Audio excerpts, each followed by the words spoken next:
ओम शांति। ओम शांति। ओम शांति। आज का स्वमन मैं अलौकिकता संपन्न आत्मा हूँ। हमारा ब्राह्मण जीवन लौकिक नहीं है, अलौकिक है। अलौकिक मीन्स इस लोक जैसा नहीं, निराला, न्यारा, इस लोक को भी सर्व करने वाला, दिव्य, रूहानी, उसको कहेंगे अलौकिक है। तो हमारी ये जो स्पिरिचुअल लाइफ है, इसका एक विशेष स्लोगन बाबा ने बताया है। उस स्लोगन को जो जीवन में यूज करे तो अलौकिक है, न करे जितना उतना लौकिकता उसमें है। उससे हम अपने को माप भी सकते हैं। बहुत स्पेशल स्लोगन आज बाबा ने बताया, जिससे हम लौकिक से अलौकिक हो जाते हैं। वो है कम खर्च वाला नशीन। थोड़े खर्च में फायदा अधिक हो। स्थूल सूक्ष्म सारी शक्तियों का खर्चा कम, प्राप्ति अधिक से अधिक, सफलता शानदार। इसलिए योगी का एक विशेष लक्षण होता है कि योगी बहुत कुछ करते हुए भी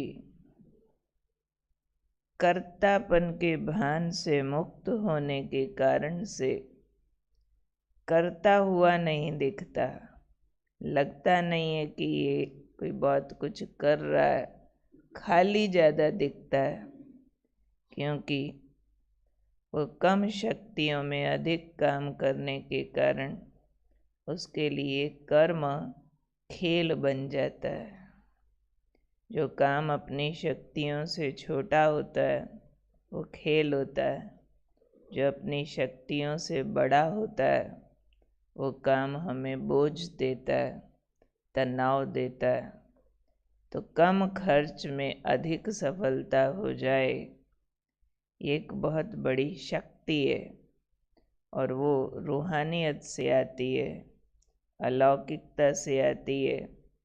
उसमें भी न सिर्फ धन के मामले में ये बात है कि कम खर्च हो ज़्यादा लाभ, वो तो दुनिया में भी अर्थव्यवस्था सिखाने वाले लोग होते हैं। इकोनॉमिक्स पढ़ो और कई चीज़ें आजकल होती है, तो समझ जाते हैं कि कम इन्वेस्ट ज़्यादा लाभ, ये वो।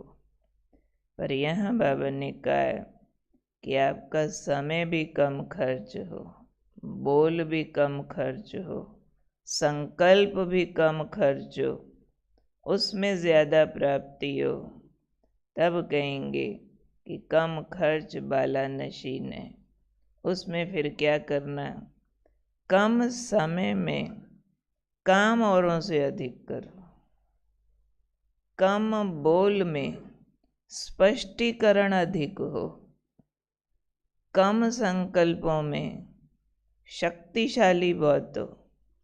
यानी क्वांटिटी कम और क्वालिटी ज़्यादा।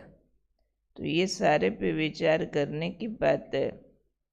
अगर हमने समय कम लगाना है, काम अधिक करना है, तो क्या करना पड़ेगा, मन बुद्धि को कितना समेटना पड़ेगा। फोकस्ड होंगे ना, सिमटा हुआ बिखरा हुआ जो मन बुद्धि होगा या काम में बिखराव की आदत होगी, वो तो अधिक समय में कम काम करेगा। तो जितना समेटी हुई बुद्धि है, समेटा हुआ कर्म करने का तरीका है, तो कम समय में अधिक काम कर लेंगे। कम बोल में स्पष्टीकरण अधिक हो, तो बहुत ज्ञान की गहराई में जाना पड़ेगा, बहुत मंथन करने की आदत चाहिए, बहुत दूरदर्शी चाहिए कि एक बात के पीछे के पीछे के पीछे के पीछे के भी राज को पकड़ सके। तब तो कम शब्दों में अधिक स्पष्टीकरण दे पाएंगे ना। डेप्थ पकड़े, कोई भी चीज़ में गहरा उतरना जानता हो तो कम शब्द में अधिक स्पष्टीकरण दे सकते हैं। तीसरी जो महत्वपूर्ण बात बाबा ने बोली, कम संकल्प पर बहुत अधिक शक्तिशाली हो, वो किसके होते हैं?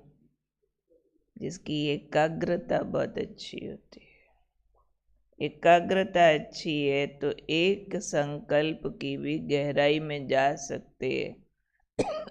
एकाग्रता से ही संकल्प शक्ति पकड़ते हैं और प्रभावशाली हो जाते हैं, रिजल्ट ओरिएंटेड हो जाते हैं।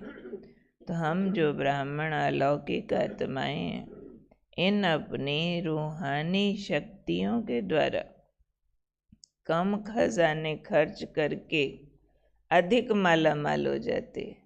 जो खर्च कम करता है लौकिक दुनिया में भी बचत ज़्यादा करके ज़्यादा अमीर हो जाता है। ऐसे ही बाबा ने कहा, जो कम समय बोल संकल्प कम खर्च करता है उसके सारे भंडारे भरपूर हो जाते हैं। स्थूल भंडारा भी भरपूर होता है क्योंकि वेस्टेज नहीं करते और विल पावर बढ़ती है। जहाँ जब जैसी शक्ति यूज़ करना चाहें कर सकते हैं। तो हम ब्राह्मण आत्माएं आम लोगों जैसे नहीं हैं, साधारण नहीं हैं, हम विशेष आत्माएं हैं, हम अल्लाह लोग हैं, इस धरती पर अवतरित विशेष आत्माएं हैं। तो हमारे कर्म अनुकरणीय होने चाहिए। हम आम लोगों की तरह उलझे हुए, भटके हुए, बिखरे हुए, निराश या बेतहाशा दौड़ रहे हैं, मिल कुछ नहीं रहा, ऐसे नहीं हो सकते।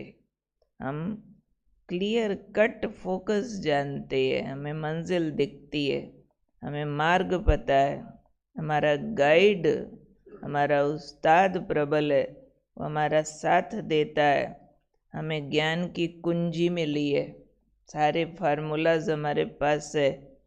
तो हम बहुत विशेष आत्माएं हैं, अलौकिक अवतार है। तो कितना ऊंचा स्वमान है हमारा, कितना ऊंचा और महान जीवन है। इस जीवन की भी स्मृतियाँ अगर हम रिवाइज करते रहें तो खजाने कम खर्च होके अधिक प्राप्तियाँ हमारे को हो सकती हैं। सिर्फ याद रखना है कि मैं साधारण आत्मा नहीं हूँ। कौन हूँ? विशेष अलौकिक जीवन वाली आत्मा हूँ और अलौकिक होके मुझे कम खर्च में अधिक लाभ निकालना आता है।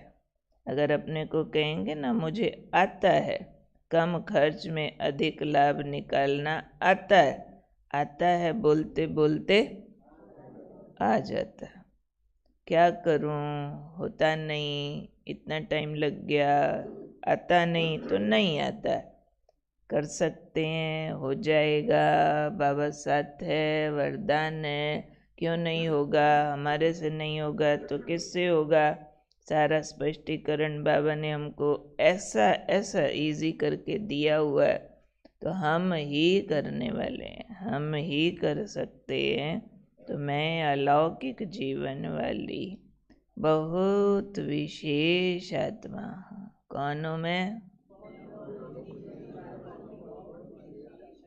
अलौकिक हूँ। लौकिकता वालों की नकल नहीं कर सकते। क्यों? कोई मैच ही नहीं है। एक बड़ा ऑफिसर पीएन की नकल क्या करेगा? नहीं, मैच ही नहीं है ना, नकल क्या करनी है। तो हम डिफरेंट आत्माएं हैं इस सृष्टि पर। हम लोगों को दिखाते हैं कैसे जीना चाहिए, न कि नकल करते हैं कि तेरे जैसा करो। नहीं, आज फिर भैया दूज भी है। भैया दूज का तो बाबा ने सारे हमें पाठ पढ़ाए हुए हैं जी। आत्मा भाई भाई, आत्मा भाई भाई होके रहो तो तिलक लगेगा। कौन सा तिलक लगेगा? हाँ, पहले स्वराज का, फिर विश्व के राज का। विश्व के राज के तिलक की अधिकारी आत्माएं भी कौन होंगी? जो आत्मिक स्मृति में, भाई भाई की स्मृति में लंबा काल रहे होंगे। जितना अधिक आत्मिक भाई भाई की स्मृति में रहे, उतना आत्मा ऊंच राजपद की अधिकारी बनती है। इसी से ही स्वराज मिलता है, इसी से ही विश्व राज मिलता है। तो उस कहानी अनुसार बताते हैं कि जो इस दिन भाई दूज के दिन भाई अपनी बहन के घर जाके तिलक लगवाता, वो धर्मराजपुरी से छूट जाता। अब बताओ, स्मृतियों का जादू है कि जो आत्मिक स्मृति में रह करके सबको आत्मा भाई भाई की नज़र से देखे, तो इतना आत्मा ऊंची अवस्था को चली जाए जो धर्मराजपुरी से छूट जाए। क्यों? फिर विकर्म ही नहीं होता आत्मिक स्थिति में टिकने से। कर्म इंद्रियां जीती जाती हैं। कर्म इंद्रियों के राजा आज जो बना तो वो विकारों को जीत लेता है, विकर्म विनाश कर लेता है। और वही धर्मराजपुरी में जाएगा तो धर्मराज जी उसको कहेंगे आजा मेरे पास आके बैठ जा, सैल्यूट करेंगे, साथ बिठाएंगे। सजा की अधिकारी ऐसी आत्माएं नहीं बनती है। तो आज हमने तिलक लगवाना है परमानेंट, जो मिटे नहीं कभी। वो परमानेंट तिलक कलर से नहीं लगता है, वो परमानेंट तिलक दृढ़ संकल्प से लगता है। स्मृतियों का भी दृढ़ संकल्प, दृढ़ता में बड़ी ताकत है। दृढ़ संकल्प कर लें, मैंने सबको आत्मिक भाव से देखना, मिलना, बोलना, व्यवहार करना है। आत्मिक भाईचारे की वृत्ति से मुझे रहना है। आज के महावाक्यों में भी ये है कि कैसे हमारी वो अंतिम अवस्था होगी जिसमें माया के तूफान खत्म हो जाएंगे, जब बाकी सारे मेरे मेरे खत्म हो जाए। अब आत्मिक भाव है तो बाबा ने शब्द दिया, उसमें आज मेरा बच्चा, मेरा पति, ये भावनाएं खत्म हो जाएंगी। जब आत्मा भाई भाई है तो पति बच्चा, पत्नी बेटी, फिर बचे उसमें वो भावनाएं खत्म हो जाती है। तो जहाँ आत्मिक भान होता है वहाँ एक मेरा शिव बाबा, यानी बाबा पर पॉजेसिव, बाबा पर अधिकार, बाकी सब नाटक ऐसे ही बस एक्टिंग बजा रहे हैं। और मेरेपन का खिंचाव और दर्द उसके अंदर नहीं होता है। तो ये आज हमने मुरली के बाद ये तिलक पक्का स्मृति का यहाँ पे ऐसा फिट कर देना, फिट एकदम पक्का, जो हिले नहीं जा करके। और आज की कला तो भाई बहुत स्पेशल है, सारे ब्राह्मणों में वो कंपलसरी होनी चाहिए। और देवताओं का भी बहुत मुख्य लक्षण है, वो है हास्य एवं विनोद कला, हंसने हंसाने की कला, जो गंभीर भी हो सके पर वक्त अनुसार बहुत रमणीक भी हो। जैसे हमारे जगदीश भाई जी स्वयं थे, हमारे ब्रिजमोहन भाई जी है, ऐसी बड़ी बड़ी गंभीर बातें ऐसे सुनाएंगे कि आप हंसते हंसते लोटपोट भी हो जाओ, बात भी नहीं भूले और खुशी खुशी वो बात अंदर चली जाए, पावरफुल डोज भी बिना पेन के अंदर चला जाए।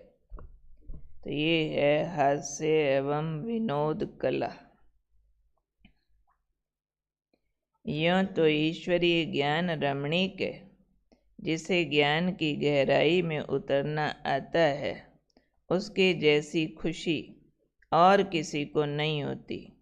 जिसका जीवन योग युक्त है वो आनंद विभोर होता है और उसे स्थूल विनोद की ज़रूरत महसूस नहीं होती। विनोद मतलब हंसी मजाक चुटकुले।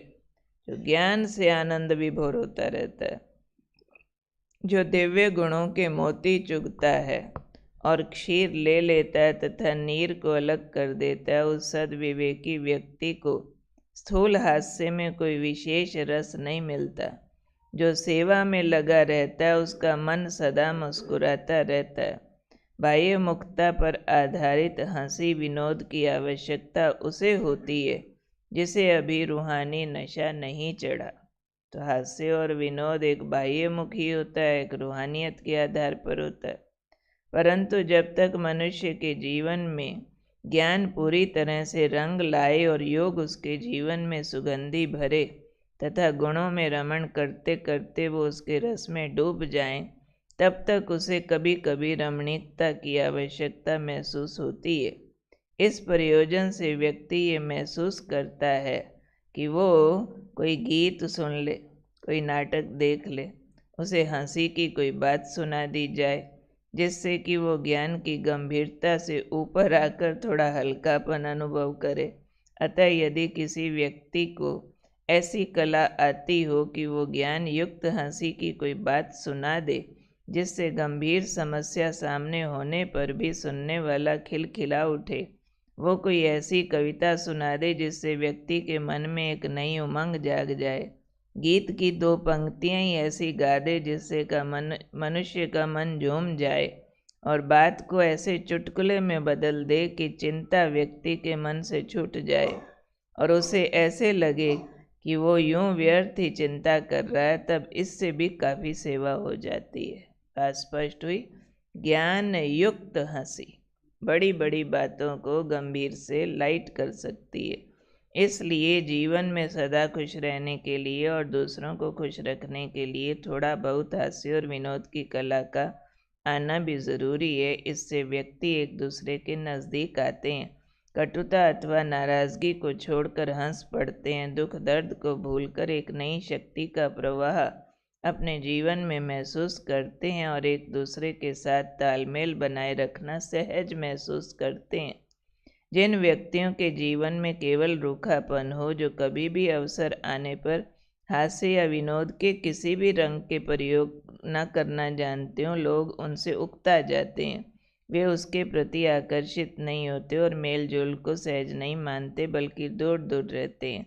इससे ऐसे व्यक्तियों को जन संपर्क के कार्यों में सफलता प्राप्त नहीं होती। लोगों के मन को जीतने की उस कला में कमी रह जाती है। नीरस व्यक्ति की अपनी नीरसता के कारण वातावरण में नीरसता छा जाती है और लोग उसे अपनी महफिल में शामिल करने के लिए हिचकिचाते हैं। वे ये चाहते हैं कि कभी तो वे जी खोल कर बोल सकें, अनौपचारिक रूप से मिल सके और दोस्ताना तरीके से बातचीत कर सकें। इसके लिए हंसी और विनोद वाले व्यक्ति को अपनी संगत में रखना चाहते हैं। हंसी और विनोद का अभिप्राय ये नहीं है कि अभद्रता, उच्छृंखलता, चंचलता और चपलता से बोलचाल या व्यवहार किया जाए। इसका ये भी भाव नहीं कि इतना खिलखिला जाए, जोरदार कह कहे लगाकर हंसा जाए और मजाक का गोलगप्पा खाया जाए कि आत्मा और परमात्मा की सुध बुद्धि भूल जाए, नहीं, और लक्ष्य तथा पुरुषार्थ की विस्मृति हो जाए। रूहानियत के बिना तो हंसी और विनोद समय गंवाने वाले, बाह्य मुक्तता लाने वाले, वातावरण बिगाड़ने वाले, देह अभिमान में लाने वाले होते हैं। तो ज्ञानी और योगी ऐसे हंसी और विनोद प्रिय नहीं होते जो वह हंसी उसे प्रियतम प्रभु से दूर कर दे और योग की ऊंचाइयों से उतार कर धराशायी कर दे। तो इसलिए वो ऐसे तरीके से गीत, कविता, नाटक, कहानी आदि ऐसे साधन होते हैं जो आमोद प्रमोद विमोद भी करें पर ज्ञान युक्त हों। तो ये है हमारी हास्य एवं विनोद कला। इसको दोबारा भी पढ़ेंगे और इसको जीवन में जिसके कम है या इम्बैलेंस है उसको ठीक भी करेंगे। आज की मुरली